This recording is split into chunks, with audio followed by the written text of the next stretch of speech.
Baik, dalam aplikasi penerapan masalah mahram ini dalam kehidupan kita sehari-hari, barangkali di dalam safar misalnya, ya maka di dalam safar ini tentu seorang wanita harus disertai dengan mahramnya. Bahkan dalam hadis sahih dikatakan la yahillu li imra'atin an tu'mina billahi wal yaumil akhir an tusafira ya fauqa salasi layalin illa ma'adi mahram. Tidak halal wanita yang beriman kepada Allah dan hari akhir ketika dia safar lebih dari 3 hari kecuali harus adanya mahram yang menyertai. Artinya mahram-mahram yang tersebut tadi ya bagi wanita berarti bapaknya, kemudian pamannya ya dan seterusnya itu harus ada. Seperti itu.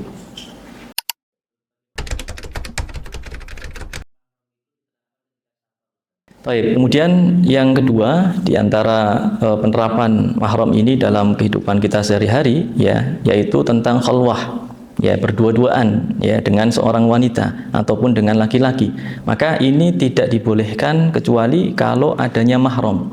Maka dalam interaksi sehari-hari ya dalam muamalah sehari-hari kalau kita membutuhkan harus adanya interaksi antar lawan jenis ya yang bukan mahram maka harus ada mahram yang menyertai.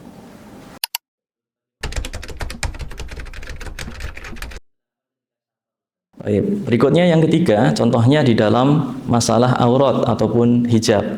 Ya, maka seorang wanita ya, ini atau laki-laki tidak boleh menampakkan ya aurat yang dilarang untuk dinampakkan ya, itu kepada selain mahram yang tersebut tadi. Ya, sehingga ini yang harus kita jaga dengan baik.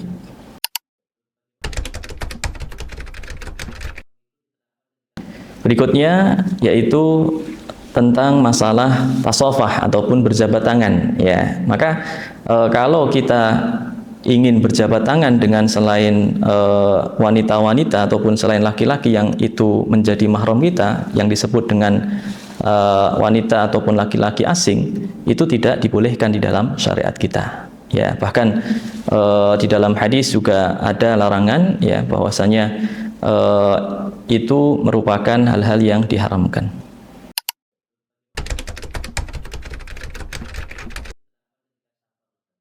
Berikutnya juga di dalam masalah berkendara ya ketika kita membutuhkan alat transportasi misalnya Gojek ya Grab dan seterusnya maka kita dianjurkan untuk memperhatikan masalah mahram ini ya kalau kita bisa memfasilitasi anak-anak wanita kita ya ataupun mahram-mahram wanita kita ya untuk dia safar dengan kendaraan pribadi ini lebih afdol tetapi kalau ya memang tidak maka tidak boleh berduaan ya atau ditemani dengan mahramnya.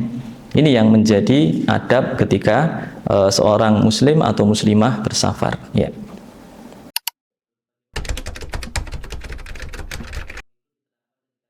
Terkait tentang masalah menginap di dalam rumah ya menginap di dalam rumah, di dalam hotel dan seterusnya kalau itu bukan dengan mahram ya maka ini dikatakan tidak dibolehkan kecuali sejenis ya laki-laki dengan laki-laki ataupun wanita dengan wanita yang itu ya sebatas hubungan pertemanan ataupun yang lain maka ini tidak dilarang ya tetapi kalau sampai laki-laki menginap di rumah seorang wanita yang bukan mahramnya maka ini dikatakan yang ketiganya adalah syaitan dan itu terlarang.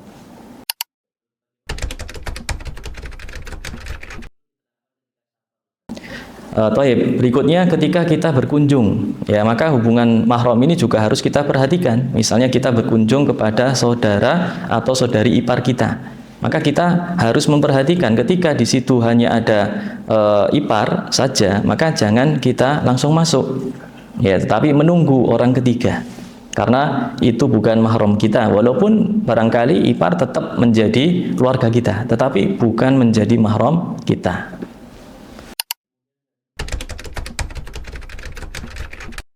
Berikutnya jamaah sekalian terkait tentang perwalian. Nah, mahram ini juga menduduki posisi penting ya. Di antaranya adalah mereka yang disebut dengan wali yaitu ayah kandung.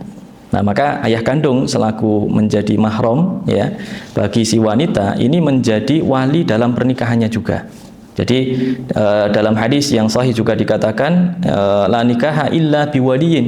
Tidak sah nikahnya seseorang kecuali adanya wali yaitu ayah kandungnya.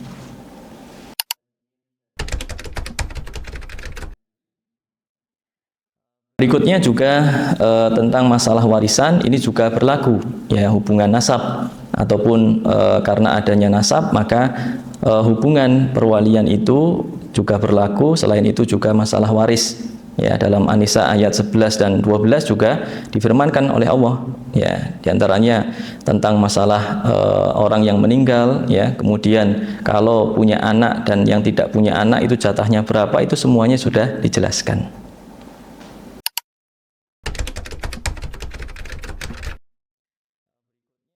Terkait tentang adab di dalam rumah ya, maka ini terkait masalah mahram juga harus kita terapkan, diantaranya ketika mau izin ya, mau izin masuk ke rumah ya, ataupun masuk ke kamar, yang itu barangkali kalau dia mahram kita dengan selain mahram ini juga harus kita perhatikan mana yang kita nampakkan, mana yang tidak boleh kita nampakkan.